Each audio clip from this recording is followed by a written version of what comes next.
Good morning students. Solution unit हम पढ़ रहे हैं, उसके अंदर हमने कोलिगेटिव प्रॉपर्टी शुरू कर रखा है। 2 कोलिगेटिव प्रॉपर्टी हमारी कंप्लीट हो चुके हैं, relative lowering of vapour pressure and osmotic pressure. आज हम थर्ड कोलिगेटिव प्रॉपर्टी पढ़ने वाले हैं, which is elevation in boiling point. तो सबसे पहले what is boiling point? Boiling point is the temperature at which vapour pressure of any substance becomes equal to its external pressure और atmospheric pressure. ठीक है, अगर external pressure osmotic pressure external pressure अगर atmospheric pressure के equal हो जाता है which is 760 mm, then उसको हम कहेंगे नॉर्मल बॉइलिंग पॉइंट। ठीक है, अब आप देखो, अगर solute is non volatile nature तो हमें पता है कि हमेशा vapour pressure of solution less होगा सोलेंट के वेपर प्रेशर से। क्यों? क्योंकि सॉल्यूशन के अंदर सोलवेंट भी प्रेजेंट होता है जो कि non volatile nature, it means वो वेपर प्रेशर एग्जर्ट नहीं कर सकता। तो इस वजह से सॉल्यूशन का वेपर प्रेशर हमेशा क्या होगा? कम होगा सोलवेंट के वेपर प्रेशर से। इस वजह से जो ये आपकी relation between vapour pressure and temperature है, उसके अंदर सॉल्यूशन का ग्राफ हमेशा डाउन होगा सोलवेंट के ग्राफ से। ठीक है, तो देखो, अब सोलवेंट के ग्राफ को अगर हम देखें तो ये ग्राफ है, ये वाला ग्राफ है। इसके अंदर देखो, हमारा ये वेपर प्रेशर टेम्परेचर के साथ साथ बढ़ रहा है, लेकिन एक पॉइंट ऐसा आएगा जिसके ऊपर एक्सटर्नल प्रेशर के बराबर हो जाएगा हमारा वेपर प्रेशर। तो उस पॉइंट को, उस टेम्परेचर को हम कहेंगे boiling temperature of solvent T note. हम सोलवेंट के लिए रिप्रेजेंट कर रहे हैं, और सॉल्यूशन के लिए वही क्या होगा, एक टाइम ऐसा आएगा वेपर प्रेशर इस एक्सटर्नल प्रेशर के बराबर हो जाएगा, तो उसके कॉरस्पॉन्डिंग टेम्परेचर को हम कहेंगे TS, boiling temperature of solution. ठीक है, ऑब्वियसली TS क्या हमारा ज़्यादा है, T नोट कम है। वो आपको मैंने अभी भी बताया कि सोल्यूट नॉन वोलेटाइल नेचर होगा तो वेपर प्रेशर कम बनेंगे। कम वेपर प्रेशर बनेंगे तो वेपर प्रेशर को एक्सटर्नल प्रेशर के इक्वल होने के लिए हमें सब्सटेंस को ज़्यादा हीट देनी पड़ेगी, यानी कि टेम्परेचर क्या देना पड़ेगा? ज़्यादा। इस वजह से इलेवेशन बॉइलिंग पॉइंट हमेशा कितना होगा? डेल्टा TB से उसको डिनोट करेंगे TS माइनस T नॉट। इसको हम क्या कहेंगे? TS माइनस में T नॉट। ठीक है, ये रहा आपका लास्ट में।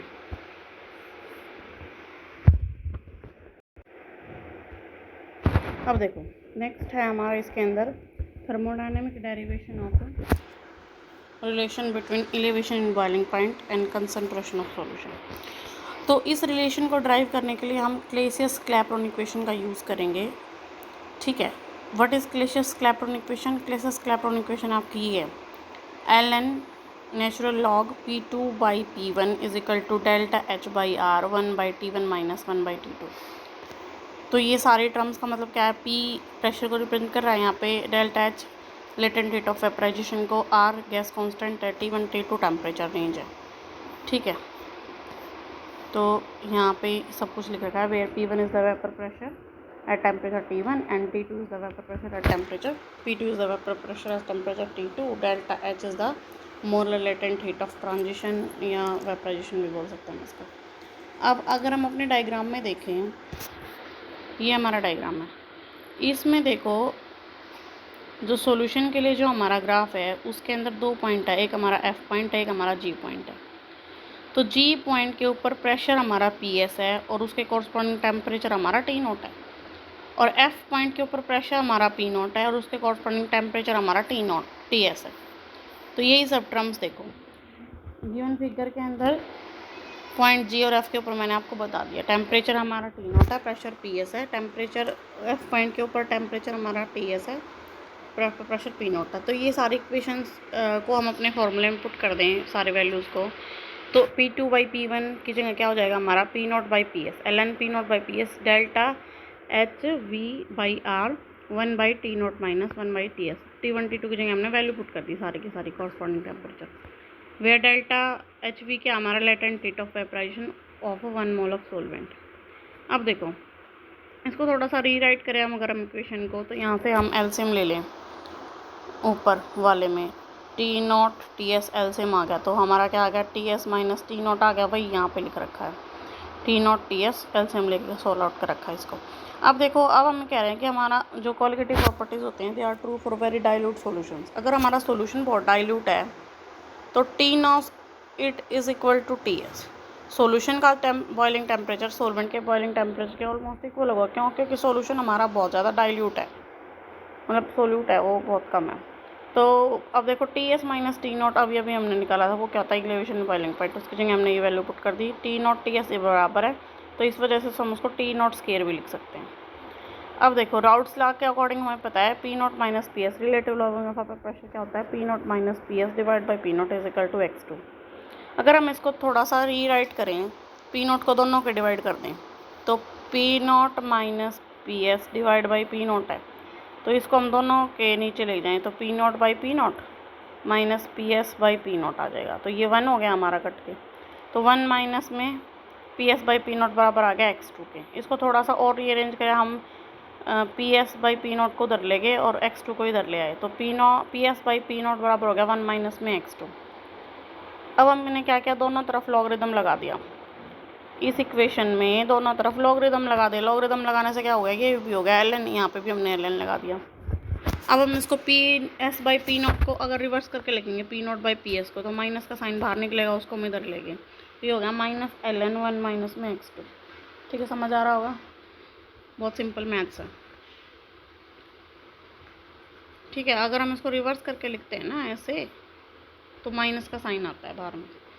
अब देखो अगर हम ये एक मैथ्स की इक्वेशन है, एक्सप्रेशन है, उसको हम सोल्व आउट करें तो ln 1 माइनस x2 की वैल्यू होती है minus x2 minus 1 by x2 square. अब देखो मोल फ्रैक्शन, अगर हम सोल्यूशन बहुत ही ज़्यादा डाइल्यूट ले रहे हैं तो जो मोल फ्रैक्शन ऑफ सोल्यूट होगा वो बहुत कम होगा, तो x2 का x2 स्क्वेयर x2 क्यूब ये सारी वैल्यूज़ जो हैं वो नेगलेक्ट हो जाएंगे, क्योंकि सोल्यूशन हमारा बहुत ज़्यादा डाइल्यूट इन नेचर है। तो ln 1 माइनस x2 की वैल्यू जो है वो सोल्व आउट होकर किसके बराबर हो जाएगी, माइनस x2 के बराबर आ जाएगी, और एक माइनस पहले से था ऑलरेडी, तो माइनस ln 1 माइनस x2 के बराबर किसके बराबर होगा, x2 के बराबर होगा। तो ये जो वैल्यू है इसकी, यहाँ हम इस इक्वेशन में उठा के पुट कर देंगे इसको, तो हमारा हो जाएगा ln P naught by P S बराबर हो जाएगा x2 के, ये वैल्यू आ गई। अब देखो क्या करेंगे हम,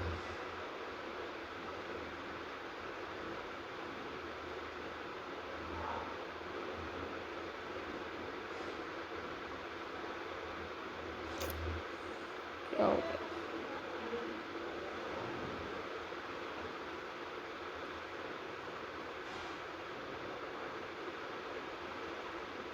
अब x2 की वैल्यू हम पुट कर देंगे यहाँ पे ln P naught by P S, ये x2 की वैल्यू आ गई हमारे पास में।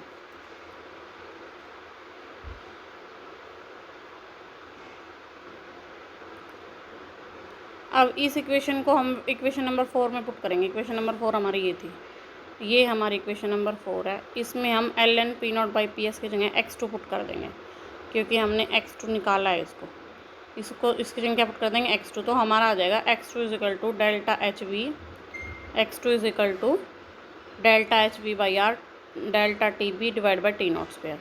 अब यहाँ से हम टी बी को एक साइड रखें और बाकी टर्म को दूसरी साइड, तो हमारा ये आ जाएगा आर टी नॉट स्क्वायर ऊपर चला जाएगा, डेल्टा एच बी नीचे, और x2 मल्टीप्लाई में हो गया यहाँ पे।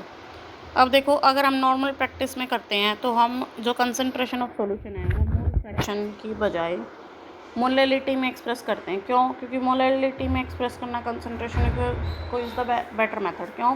क्योंकि molality is independent of temperature. ठीक है, तो हम उसको डिफरेंट टेम्परेचर रेंज पे कर सकते हैं। मोलैलिटी सॉल्यूशन की चेंज हमारे पास नहीं होती, मोल फ्रैक्शन और अनदर स्ट्रेंथ वगैरह चीज़ें चेंज हो जाती हैं। तो उसके अकॉर्डिंग हमने क्या किया, हमने x2 को खोल के लिख दिया। इसको थोड़ा सा और रीराइट करेंगे हम। x2 हमारे पास में क्या होता है, मोल फ्रैक्शन ऑफ सोल्यूट। वो क्या होता है, number of moles of solute divide by number of moles of solvent plus number of moles of solute. अब हमारा solution very dilute in nature है, तो क्या होगा, n1 के कंपैरिजन में n2 को हम नेगलेक्ट कर सकते हैं, तो हमारा x2 की वैल्यू आ जाएगी n2 डिवाइड बाई n1। क्यों? क्योंकि सोल्यूशन हमारा बहुत ज़्यादा डाइल्यूट है। अब n2 number of moles of solute क्या होते हैं, given weight of solute by molecular weight of solute, और number of moles of solvent क्या होंगे, given weight of solvent divide by molecular weight of solvent. तो x2 में हम n2 by n1 की वैल्यू पुट कर देंगे। यहाँ पे हमने वैल्यू पुट करी तो हमारी टर्म ऊपर हमने x2 की जगह सारी वैल्यू पुट कर दी। x2 की जगह delta T B as it is R T nought square divide by delta H V as it is, हमने x2 की जगह ये सारी वैल्यू पुट कर दी। अब हमने क्या किया, m1 को डेल्टा h के साथ लिया है, तो ये होगा delta H by M one, ये होता है is equal to L. L क्या होता है हमारा, लेटेंट हीट ऑफ वेपराइजेशन पर ग्राम ऑफ सॉल्वेंट। ठीक है, तो हमारा इसके बराबर हो गया। अब देखो, अगर हम सॉल्वेंट का हम स्टैंडर्ड मोल ले लेते हैं, हम स्टैंडर्ड ग्राम्स लेते हैं, यानी 1000 ग्राम ऑफ सॉल्वेंट ले लेते हैं यहाँ पे, तो W2/M2 हमारा क्या हो गया, मोलैलिटी लिख सकते हैं हम उसको। ठीक है, तो इस तरह से देखो, delta TB R T0² LV और M और W1 को हमने ले लिया 1000। अब देखो, delta TB is equal to R T0 1000 LV is into M, और जो ये सारी वैल्यू है ये सारी कांस्टेंट है। यहाँ पे R कांस्टेंट है, temperature boiling point of solvent constant है, लेटेंट ऑफ वेपराइजेशन पर ग्राम ऑफ सॉल्वेंट वो भी वो हमारे पास कांस्टेंट है। तो सारी चीज़ें कांस्टेंट है, तो उनका प्रोडक्ट भी क्या आएगा, कांस्टेंट आएगा। तो इस कांस्टेंट को हम क्या बोल देते हैं लास्ट में, मोलल इलेवेशन कांस्टेंट। ये सब किसके बराबर, हमारा मोलल इलेवेशन कांस्टेंट के बराबर आ गया। तो एक्सप्रेशन हमारी आ गई, delta TB is equal to KB into M।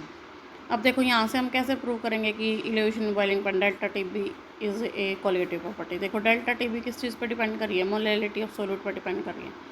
और मोलैलिटी ऑफ सॉल्यूट किस पर डिपेंड करता है, डायरेक्टली अमाउंट ऑफ सॉल्यूट पे, नेचर ऑफ सॉल्यूट पे तो डिपेंड नहीं करता ना। तो इस वजह से हम ये कह सकते हैं कि it is a colligative property.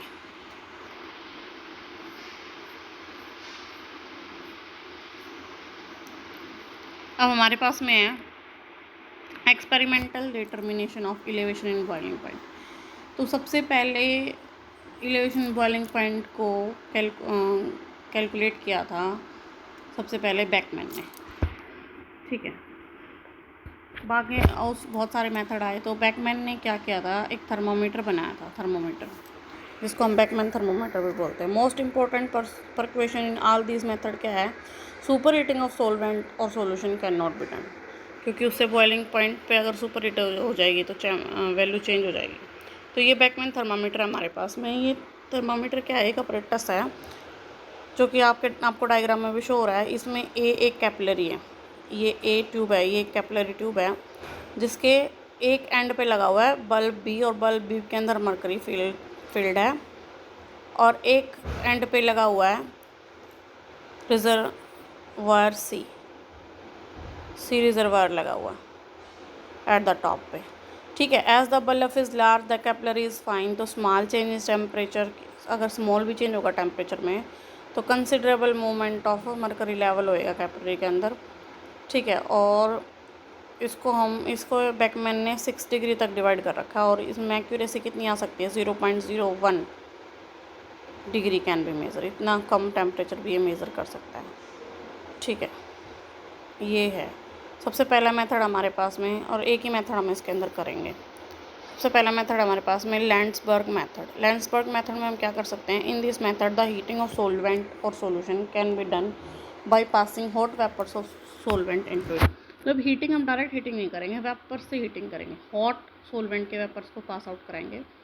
The heating takes place because hot vapours passing through the solvent and solution condense हो जाएंगे, अपनी heat of latent heat of vaporisation को वो लूज़ कर देंगे। The heating carried out in this way is slow and steady, that thus there is no super heating takes place, super heating नहीं होगी। तो इस अपरेटस में फिगर में दिखाती हूँ मैं आपको क्या क्या चीज़ें हैं। देखो, इस अपरेटस में हमारे पास में एक कॉनिकल फ्लास्क A है, जिसके अंदर हमने प्योर सॉल्वेंट रखा है, एक डिलीवरी ट्यूब B है which terminates into the bulb C which has holes around it to bring about uniform heating. देखो, ये हमारे पास में हो गया A कॉनिकल फ्लास्क, जिसके अंदर हम प्योर सॉल्वेंट लेंगे। फिर एक ट्यूब है B, जो कि किसके अंदर जाके ओपन हो रही है, D बल्ब टाइप ट्यूब के अंदर ओपन हो रही है जाके, और वो कनेक्टेड है बल्ब C से, और बल्ब C के अंदर हमने बहुत सारे होल कर रखे हैं। यहाँ से क्या होगा, बल्ब C के अंदर हमने बहुत सारे होल कर रखे हैं ताकि यूनिफॉर्म हीटिंग हो, और हमने अपना सॉल्वेंट ले रखा है बल्ब D के अंदर। बल्ब D में मार्क लगा रखे हैं हमने ml में। ठीक है, ये देखो छोटे छोटे मार्क लगा रखे हैं, देखो ये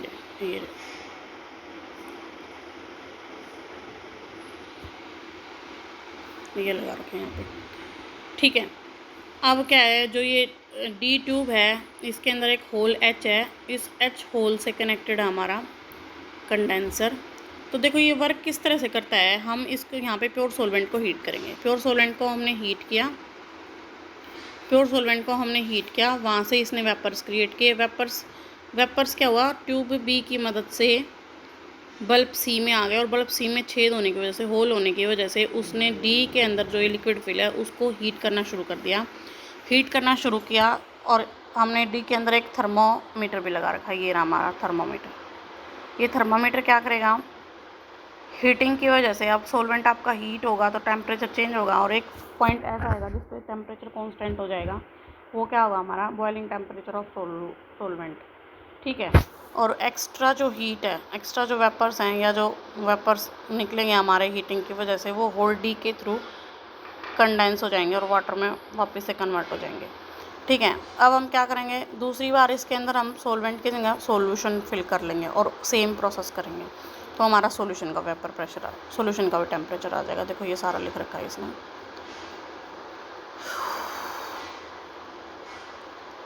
The flask A containing pure solvent is heated to boiling and the hot vapors are passed into the solution taken in tube D. As a result, the liquid in the tube B gets heated slowly and ultimately a stage comes when temperature on the thermometer T becomes constant, और उसको हम कहेंगे boiling temperature of solvent. और इसी तरह से हम boiling point temperature of solution निकाल लेंगे, दोनों के बीच का डिफरेंस निकाल लेंगे हम, एलिवेशन बॉइलिंग पॉइंट हमारे पास में आ जाएगा।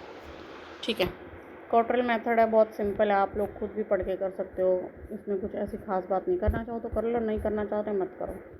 ठीक है। कल हम या नेक्स्ट क्लास में हम करेंगे डिप्रेशन इन फ्रीजिंग पॉइंट। अगले 2 क्लास में आपका चैप्टर कंप्लीट हो जाएगा।